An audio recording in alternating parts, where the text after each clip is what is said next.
बरसात आते ही सबसे पहले अगर किसी चीज़ की याद आती है तो वो है चाय और गर्मा गर्म पकौड़े।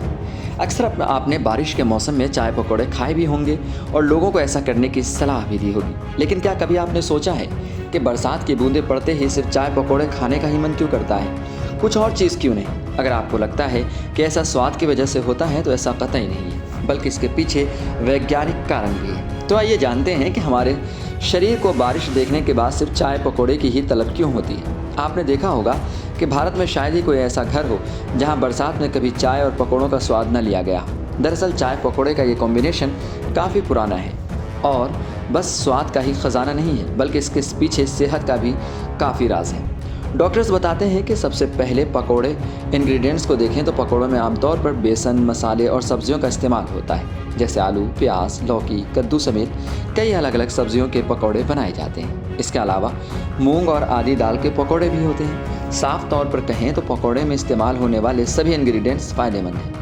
अगर इन्हें घर पर ही अच्छे तेल में पकाया जाए तो तेल की वजह से किसी तरह का कोई ख़तरा होने की गुंजाइश नहीं रहती। इसके साथ ही पकौड़ों में जो मसाले डाले जाते हैं वो भी सेहत के लिए रामबाण होते हैं। ये न्यूट्रिशन के लिहाज से विटामिन, प्रोटीन, एनर्जी और कार्बोहाइड्रेट का ख़जाना होते हैं। वहीं चाय एक गर्म पीने की चीज़ होने के साथ ही ताजगी भरा एहसास देने के लिए भी जानी जाती है। वहीं बरसात के मौसम में चाय पकौड़ों की ऐसी चाह उठने के पीछे एक वैज्ञानिक कारण भी माना जाता है। जाहिर है कि बारिश के दिनों में सूरज की रोशनी हमारे शरीर पर कम पड़ती है, जिससे शरीर में विटामिन डी की कमी होती है। साथ ही हैप्पी हार्मोन सेरोटोनिन का स्तर भी कम हो जाता है। ऐसे में शरीर को कार्बोहाइड्रेट की ज़रूरत पड़ती है, जिसके लिए पकौड़ा एक अच्छा स्रोत माना जाता है। मनपसंद पकौड़े खाने से सेरोटोनिन का स्तर बढ़ता है, मूड फ्रेश होता है। इसके अलावा फ्राइड फूड से हमारे ब्रेन में डोपामाइन के डिस्चार्ज को भी बढ़ाता है, जिससे हमें खुशी का एहसास होता है। ऐसे पकौड़े सिर्फ शारीरिक सेहत ही नहीं बल्कि मानसिक सेहत के लिए भी फ़ायदेमंद साबित होते हैं। अक्सर जब भी बारिश में पकौड़े चाय बनते हैं तो शायद ही कोई होगा जो अकेले बैठकर खाए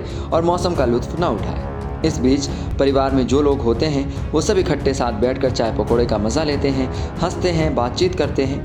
हमारे आसपास खुशी का माहौल होने के साथ ही एक तरह से परिवार को एक दूसरे के साथ घुलने मिलने और साथ बैठने का मौका भी देता है। इसका सकारात्मक परिणाम रिश्तों की ओर मन पड़ता है। हालांकि चाय और पकौड़े खाते समय मात्रा का ध्यान रखना ज़रूरी है। बारिश में कभी कभी सीमित मात्रा में पकौड़े खाना स्वाद और सेहत दोनों लिहाज से अच्छा है, लेकिन अगर पकौड़ों को ज़्यादा मात्रा में खाया जाए तो कोलेस्ट्रॉल या ब्लड शुगर बढ़ने की संभावना तेज़ी से बढ़ जाती है। हालांकि बारिश में कभी कभी कम मात्रा में इनका लुत्फ़ उठाने में कोई बुराई नहीं है। फिलहाल अभी पूरे देश में बारिश का माहौल है। आप अगर घर पर हैं या घर के बाहर हैं तो आप बारिश के मौसम में किस सब्ज़ी की पकौड़ी खाना पसंद करते हैं और क्या चाय पकौड़ियाँ आपको खाना पसंद है? और अगर है तो ये भी ज़रूर बताएं हमें कमेंट बॉक्स में कि आखिर किसके हाथों का बना हुआ ज़्यादा पसंद करते हैं। बाकी आप ऐसी खबरों के लिए देखते रहें सहारा समय का समय डिजिटल।